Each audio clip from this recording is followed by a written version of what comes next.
And hello and welcome back to Whiteland Raceway Park here with our coverage on Kart Chaser. Currently we've got Micro Swifts and Mini Swifts taking to the track here for qualifying. Gonna be interesting to see if Danny O'Gara is able to keep up the pace we saw earlier. Got James Fox in the field too, Elliot Simonelik, Ari Barger, Patrick McNeely, and Bo Laser. So 6-kart field here, but some pretty competitive karts nonetheless. How you doing, Ian? How was the break? It was good. It was good. Thanks for asking. I really appreciate that. I think all cars too that we've seen up to this point, or all karts, excuse me. I keep doing that. I keep doing that. I keep saying cars instead of karts, but all karts we've seen up to this point. Correct me if I'm wrong. So, a lot of drivers here doing double duty today. I was talking to our people that we have. Also want to give a quick shout out really quick to everybody working at the track right now, our producer, and then all the camera people that are out working out. Really appreciate it. Everything we're getting here for these shots. We get to sit in a nice air-conditioned building and talk about all this stuff. They're out there in the heat actually getting all these shots for you so you can get the action back at home. So really want to give a shout out to everybody who's on site here today at the Raceway Park. Really appreciate everybody there. But anyways, going back to the action on the racetrack, I've heard from those people that it is hot out there. It is muggy.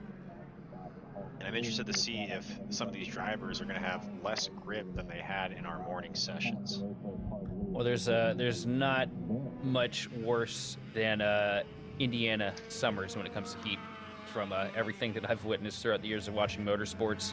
I mean, I'm used to seeing the Cup drivers, go out there and bake at 130 degrees inside those machines at the Brickyard. So Indiana, maybe its own seventh circle when it comes down to the temperatures, but also got to give big props to the track workers and just the families for staying out here and roughing out these unfavorable conditions here just for the love of motorsports, to give these kids an opportunity to drive. As we see one kart off the track, looks like the 12 machine of James Fox. Very difficult start here to the qualifying for him, because we know that he's going to be one that we have to keep our eyes on this afternoon. Yeah, I'm not sure if James is gesturing at the track workers or gesturing at another kart that maybe made contact there. Didn't quite see what happened. Right now, Danny O'Gara, your leader in this qualifying session, that's not really a surprise at all. You would think that James Fox, too, could be another one of those drivers that's going to be up towards the front of the pack. But, man, you can see it there just coming through that corner. Look at how wobbly these karts are getting. And that's kind of what we were touching on earlier. It's just the heat of this racetrack has just been sitting, baking under the sun all day. These tires are getting warmer, too. As this evening goes on, I think we're going to continue to see conditions like this. It's the weather right here too is also just a part of the reason why this track has so much character too. The aging process, to my knowledge, or at least what I saw when I did a quick Google this track a couple years last year when I went to broadcast, the surface isn't all that old, to my understanding. Well, no, you can see too in the back of the track they're working on some of the parts of it too, getting everything going. So yeah, it's constantly revamped, so to speak. Definitely a unique circuit, a historic one too at that. One of the oldest karting facilities here in America.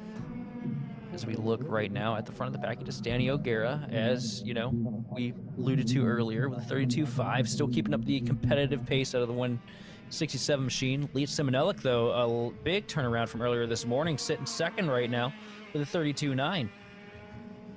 Yeah, had a rough morning indeed. You kind of touched on it, but so that's got to feel really good to come out here and start to turn things around. Looking here still, Blake Fox still sitting, or sorry, Blake Martinez, James Fox, I got the names mixed up. James Fox is what I was trying to say. Still sitting in that fourth position right now. Pretty good split on the lap times, anywhere from 32 up to 35 seconds right now.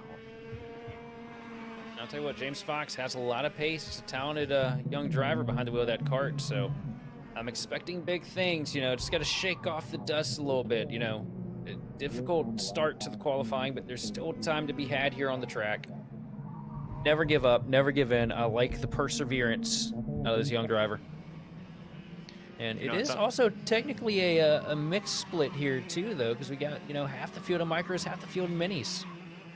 Exactly. Yeah. So that's what I was kind of looking at too. We saw a lot more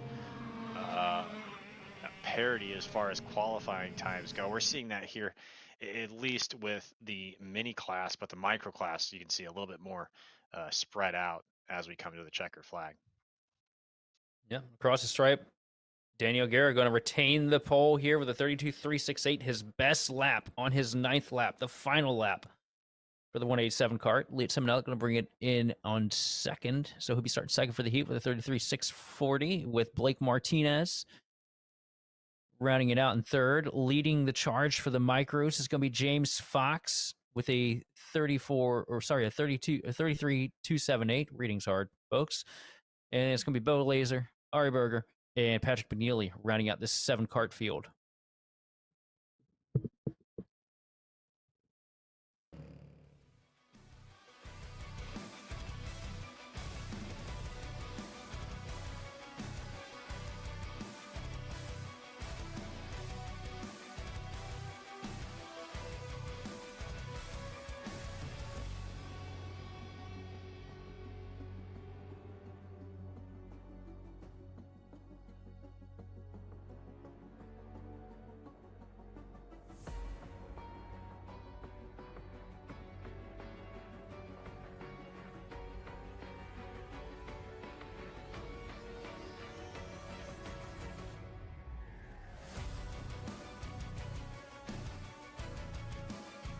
New, just a really great place to come spend the evening, spend the weekend karting.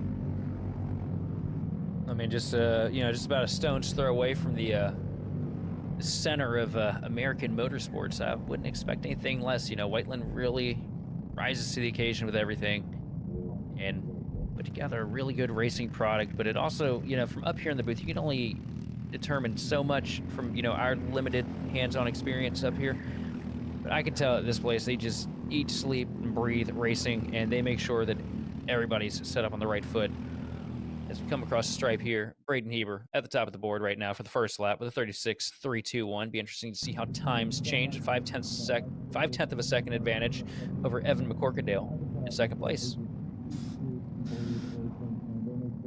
Right now, it really looks that all the cars are pretty, I don't want to say equal as far as lap times go, but not a lot of come and go in the field, especially here. I mean, we saw Heber, how dominant he was earlier this morning, as you see one other kart trying to get on the track there and join this qualifying session.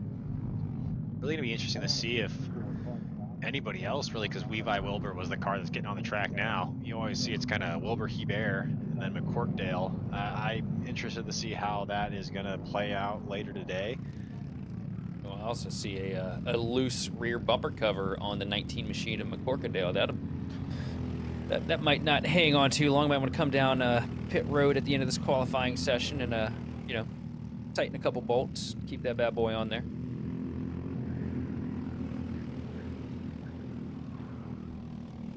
As we look at the field, everybody just kind of falling behind on the pace of Braden Heber, who's now 0.7 of a second up in qualifying. And Heber, man, I swear that kid wakes up and just drinks jet fuel. He's got it, right? Well, you don't want to put jet fuel in your car. That probably wouldn't be good. No, definitely not. You could probably get away with avgas, honestly. Like 100 low lead avgas, you could probably get away with putting that in a kart. I'm not entirely sure. But well, don't be giving these kids any ideas now. Well, definitely MoGas. You can get away with MoGas, but I don't think jet fuel would be a great idea. Well, I don't know. It's essentially diesel, right? It's just more refined diesel. So.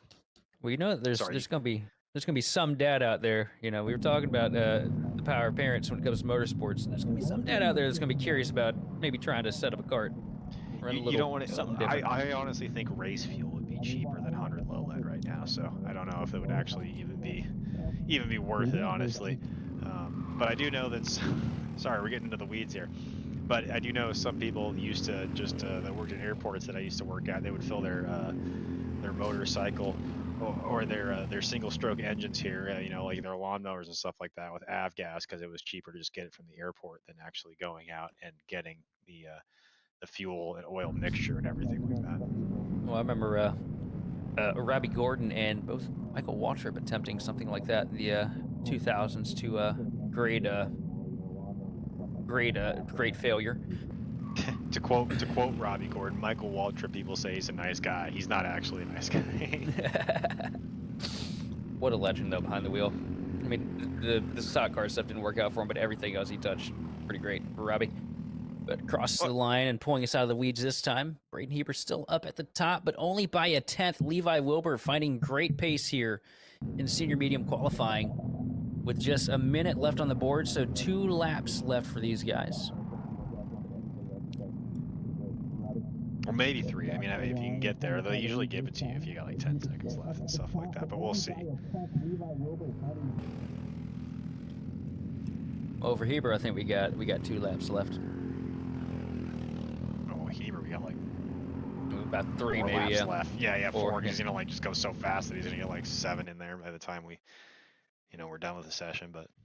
And as close as they're getting behind him, too, he's definitely going to want to get as many laps on the track just to, give himself the best shot as we see a little bit of a pass here. It's like the 19 machine of McCorkadell thinking, hey, you know what? I've ran behind you enough. I think it's time for me to get out here and see if I do a little bit better on my own.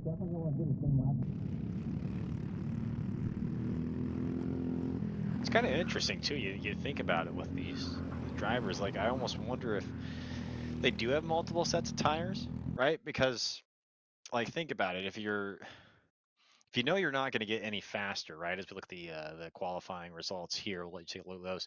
If you're not going to get any faster, is there really any advantage to putting, I guess, getting more laps, right? More time on the track? Is there really going to be any advantage to track time? I mean, I imagine that all these guys have brought extra sets of tires to throw on for the final. Okay. As our flag man just looks like he's disagreeing with us or having a conversation with somebody else. All right, just one set?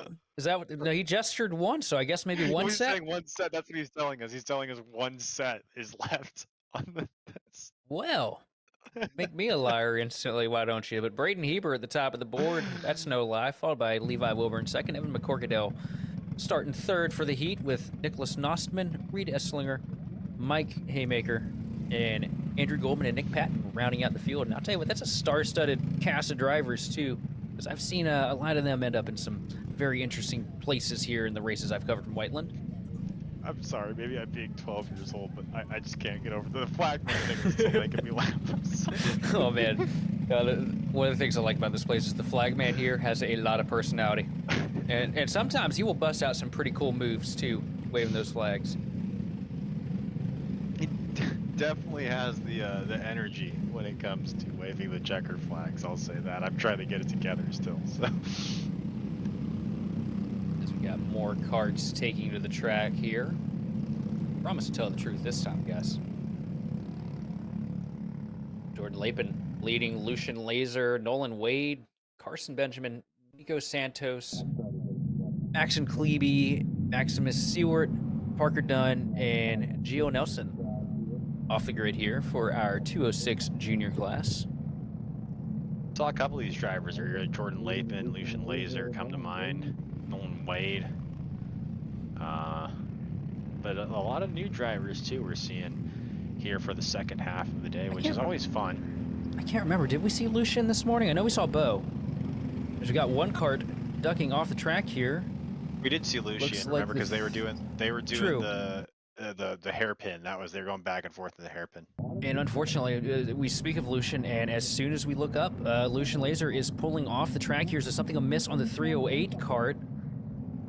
Hopefully they'll be able to get that thing back up and running in ship shape to finish out qualifying, because you definitely don't want to start at the tail end of the field here, as difficult it is to keep up with the leaders we've noticed. But right now at the top of the board is going to be Jordan Lapin with Carson Benjamin in second and Nico Santos running at your top 3. Well, and we saw that too earlier with, like J. Brian Williams and other drivers that were really strong in qualifying and then had trouble in the heat.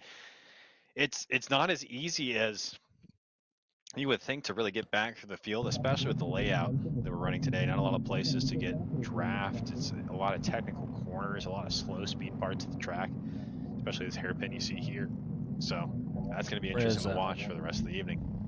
From an oval mentality, where the standard layout for this place reminds me of Watkins Glen, where you got all these different opportunities to make moves.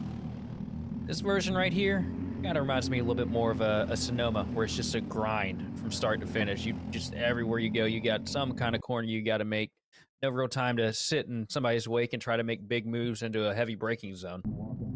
Yeah, I would agree with that. I think that's a good comparison between the two. I mean, yeah, you're in a situation here where it doesn't really benefit you to have maybe the highest top end speed. Really, like acceleration is really what you're Oh, looking one for cart here. off the track. As the 98 machine. As Carson Benjamin. He's going to get out of the cart real quick here, trying to pull it back onto the track potentially.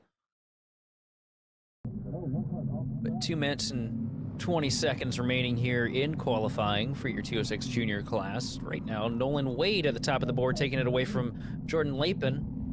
As a 34.7 to a 34.7. 5 1,000ths of a second separating pole from second.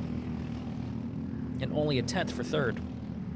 Yeah, really a lot of parity in this class where you see all the way, even the 7th place is just 0.8 of a second between 1st and 7th. Although and up at the top of the board now, Jordan Lapin setting the rocket lap at 34.711 to a 34.789.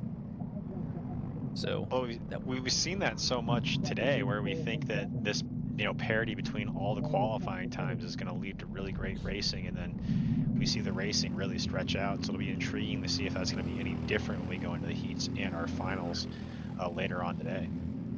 It's just really, the main thing is just the consistency factor. It seems like this layout of Whiteland Park, it bodes itself more towards consistency, because you don't have anything else to rely on aside from yourself in the corners. You don't have the slipstream pulling you up like we see on the full layout with the bowl, and it just seems like these guys are kind of getting in their head a little bit, making little mistakes they don't necessarily need to make, and they just don't have a way to recover from it. Well, I think that, and I think just with the amount of laps we can get in with the time frames that we have, it's about, I remember when we were running this full layout, it's about a minute 26 lap times. Here we're looking at 30-second lap times, so I think there's just more, what am I trying to say, more opportunities to make a mistake too here with all the corners that we have and just the frequency that you're seeing them in these shorter layouts. That's definitely a quick dash. So look here right now, Lapin's still at the top of the board now, 8 hundredths of a second separating him from Nolan Wade in second. Wade's put down some pretty good laps here. Just set his best lap of the session now. Just a couple thousandths of a second closer though, sitting now with a 34.528 to a 34.451. So Wade's definitely got the pace. I feel like he can potentially keep up with Lapin. It's just going to be a matter of consistency like we talked about. But as we come across the line, it's going to be Jordan Lapin leading us into the heat, followed by Nolan Wade, Maxon Klebe in third, followed by 4th place Nico Santos, Parker Dunn, and then 6th through 9th is going to be Carson Benjamin, Maximus Seward, Gio Nelson, and Lucian Laser, unfortunately unable to get a qualifying lap on the board because of a technical difficulty to start out the 206 junior qualifying round. Yeah, you really hate to see it, especially after the day that Lucian Laser has had. I mean, he's going to be able to make his way up through the heats, but even then, 9th place with 5 minutes, it's going to be a grind. It's going to be a grind. It's going to be a tough hill to climb. We'll see if we're able to do it, but it's not how you want to start your day for sure. The main thing that he's hoping for is a iRacing MX-5 turn 1 for the field on his heat. That is his best opportunities if they somehow go in there and make mistakes, which we haven't seen many made today. Yeah, I don't think we're going to see that, to be completely honest with you. I do appreciate your enthusiasm. Optimism, I think, is the better way to put it. Optimism, maybe not enthusiasm, but optimism. But yeah. Well, look, I want, we're up here in the booth. We'd be lying if we didn't say that we weren't looking for extra excitement tacked into everything that doesn't need to be there. Helps us. I'm actually looking for food. I still wasn't able to get food, so I'm looking for food right now. But other than that, so. Please help the starving artist out, somebody.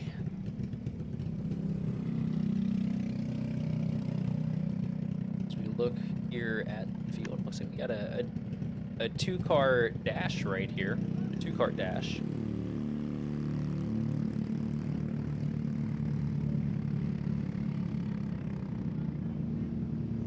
I don't know about you, but I kind of get this battle is going to be between Brian Williams and Got William one more car out there. McLaughlin. Got one more out there? Oh, if it was just two, man, I tell you, I'd be sitting here thinking an awful lot about Talladega Nights there at the end when it was Gerard versus Ricky Bobby. Well, no, there's three, so that completely ruins it. So that ruins that whole storyline. Yeah, the entire storyline's gone. The mano a mano, them running across the start-finish line, it's all gone. But either way, Danny Cutshaw out here to be the spoiler in third place right now in the number 1 machine. As well as Tom Stevens, so maybe just a couple guys getting late to the grid here. Not acceptable. Yeah, absolutely. Back it Hanging up. out wide. Let's go. That was Danny Cutshaw right there that rockets by, it looks like. Right? Yep, because that is the 8 machine of Tom Stevens that we're looking at. It's J. Brian Williams sitting on top of the board right now in his 206 Legend. Ooh, and with a heck of a lap here, a 34.680 over William McLaughlin's 35.97. 0.2 second spread for Brian Williams there as Danny Cutshaw rolls up in second place, 0.5 of a second back from your pole sitter. It doesn't really surprise me all too much, honestly. We saw J. Brian Williams earlier today be not dominant, but one of the faster karts we saw going into this morning's action. So I'll tell you, J. Brian Williams has somebody with a lot of speed and a lot of talent, so I would expect nothing less from that number 75 kart.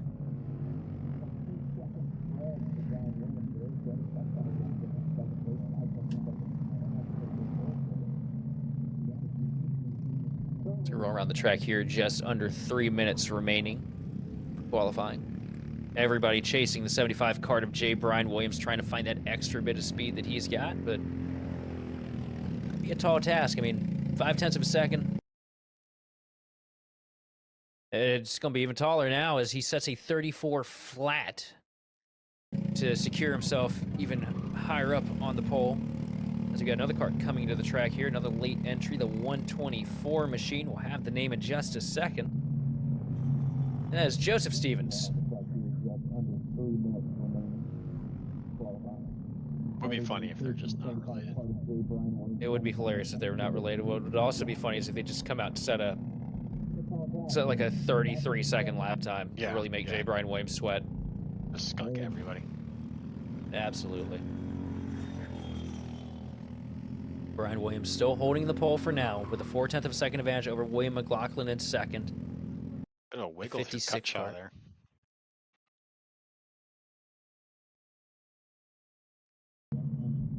We'll go check the old weather radar here and see if we've got anything showing up.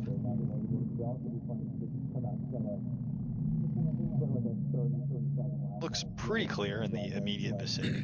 So. I don't know, but as hungry as you said you are, you're probably hoping it's cloudy with a chance of meatballs, aren't you? I mean, at this point, I don't want it to rain because I don't want there to be lightning. Because if there's lightning, we're going to delay it, right? So then, at this point, it's just get through it as fast as we can. If food is just your goal, it's just get through it as fast as we can. You know what I mean? But yeah, we're definitely hoping that we don't. We're here to entertain, not just get food. So yeah, hopefully we don't end up with a lightning scenario too, though, because that's never fun at a racetrack. And right now, looking pretty good. Last time you told me about the radar, it said it looked very optimal. So good chance that these guys might make it through without a single touch of rain, because it was a low percentage of chance that we did get storms this afternoon. I think it was the highest was at 40%. Yeah, we were getting 40% at one point, but again, it's just, and if we do see anything, it's going to be pop-up thunderstorms. There's not like a line that we're trying to beat out or anything like that. So it would be, if anything, just pop-up convection that we would see. So just very, very isolated storms. I'll tell you, if Indiana weather's anything like Virginia weather, that 40% chance can mean you're not getting anything or you're getting the storm of a lifetime. So definitely stay on the toes here. But right now, everything's business as usual, and business as usual for J. Brian Williams as He rolls across the stripe to secure the pole.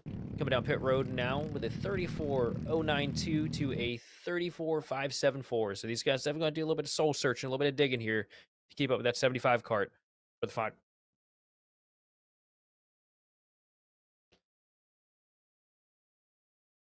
As you see our highly animated flag man waving the checkered flag here for the rest of these guys. No We get number one this time.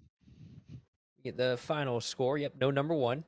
And he's smirking at us, but William McLaughlin going to round it up in second with Danny Cutshaw in third, followed by Tom Stevens and Joseph Stevens, the late entry, in fifth.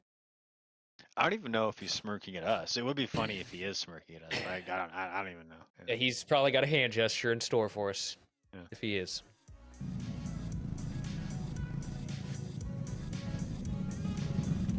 I believe that's just going to leave us with KA Senior and Masters left qualifying, if I can read correctly, which I can read. Math I'm not very good at, but I am pretty good at reading. So. Tell you what, it's always crazy seeing somebody stand up next to the cart and, you know, the actual height difference to the cart for me. I don't know if that's just me or if you're included on that. You are sitting pretty close to the ground. I get what you're saying. Yeah.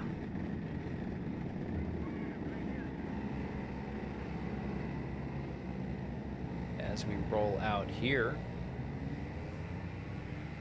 handful of carts in this grid led off of the line here by AJ Lund and Dane Van Dyke, which those are two names that you're going to want to keep your eyes on.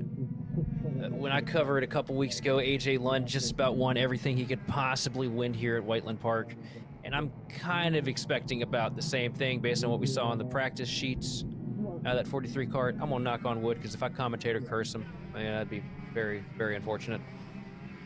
Currently, everything looks good for the man in the pink helmet. Sorry, the person in the pink helmet is actually the 148, I believe, Macy Galen. Kind of line that time, though. Unrelated note, too, a lot of racing action going on today, just all over the place. We got what we got going here on Kart Chaser, the Truck Series race just getting started. You've got the Cup Series race later today, so if you're a racing fan, a great day of racing just overall if you're tuning in with us this afternoon. I'll tell you what, you know, I've always been one that's complained about oval cars hitting road courses. I feel like they do it a little too frequently in the schedule these days, but, you know, I get it is what it is.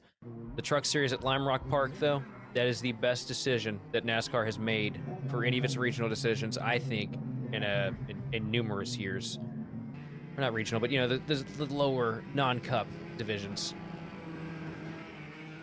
I get what you're saying, but yeah, it is cool to see him there. It is very cool. Man, to see him go over that hill and almost jump. Lime Rock has deserved a NASCAR date for a long time, and I'm happy that that's finally coming to fruition. But eyes back on Whiteland Park at the top of the board with probably the fastest lap time I think we've seen all day, a 30.4 out of AJ Lund. I would agree with you. I think it's the fastest lap time we've seen all day. These KA seniors are just moving right now as we got one cart off the track, the 223 machine. That is Eric Estrada. Is that a Max Verstappen fire suit I see? There's some kind of Red Bull I saw Red Bull.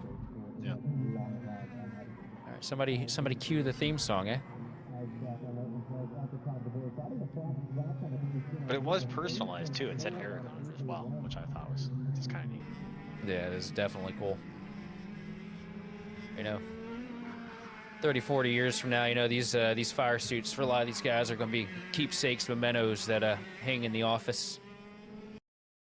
It's always cool to see. I like to see the little extra bit of driver flair too that's thrown into some of the liveries, the fire suits, helmets especially, man. Helmets and open cockpit vehicles are such a cool thing because you can really identify yourself. You know, like I think right now off the top of my head, I think of O'Gara with the lime green, right? Like just stands out. You can look and just tell who's who by looking at the helmet. Is it O'Gara with the lime green, or is it? I think O'Gara has one as well as Heber. Yeah, Heber is what I'm thinking of with the really distinct color scheme. right now across the line that time. AJ Lund still at the top of the pole. Dane Van Dyke sitting in second. Jedediah Jones moving up into the third position this last time by with a 31.236. Separated off of second place by 0.2 of a second, but they are 0.9 of a second and 0.7 of a second, respectively, off of your pole sitter, AJ Lund, right now. So AJ Lund definitely trying to continue the tear that was started earlier in the season.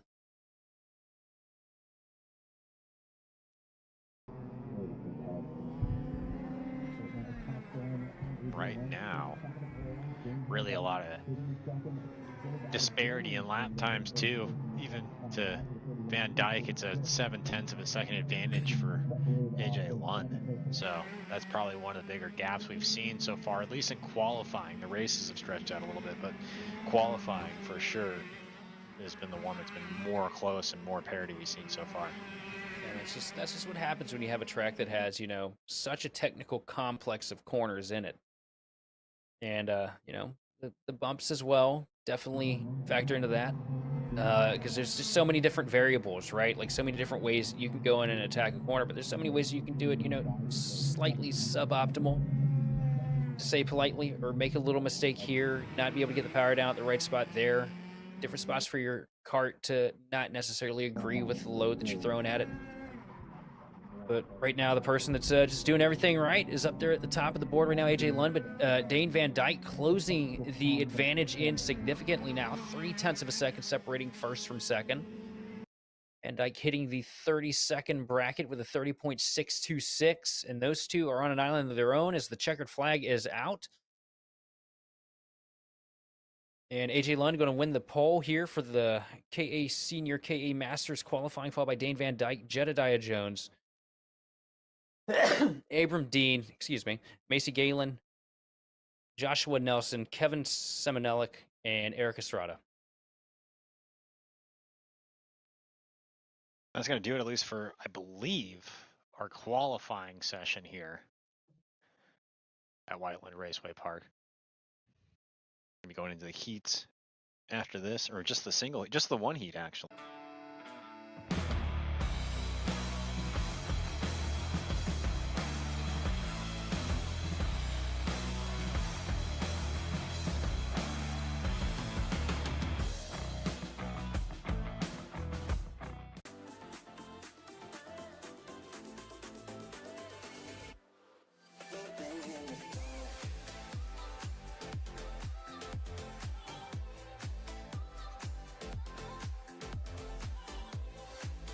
Are you looking to take the next step in your racing journey? Well, look no further than PitFit. With 2 locations in Charlotte, North Carolina and Indianapolis, Indiana, PitFit trains drivers all the way from grassroots level karting to Indy Kart and NASCAR with top-of-the-line personalized coaching to improve physical and cognitive fitness. For more information on programs, check out PitFit on Instagram or Facebook today. Are you ready to get behind the wheel? From Formula One to NASCAR and IndyCar, all the pros start here.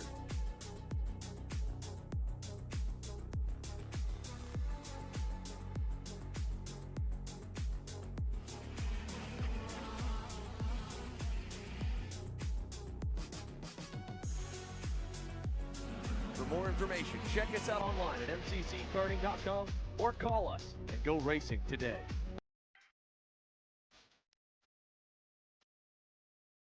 Are you sick of making the wrong setup changes? Or arguing with your kid about their driving? Apex gives you the answers within seconds. Apex is the latest innovation from Kart Class, which can solve thousands of karting queries at the press of a button. No more asking random people kart setups, or being intimidated by larger teams. Just type it in and let Apex do the rest. Apex covers different kart brand setups, axles, rims, seats, and everything racecraft related. For as little as a can of chain loop, you can learn from over 30 years karting experience in seconds in the palm of your hand. Check out Apex at kartclass.com today.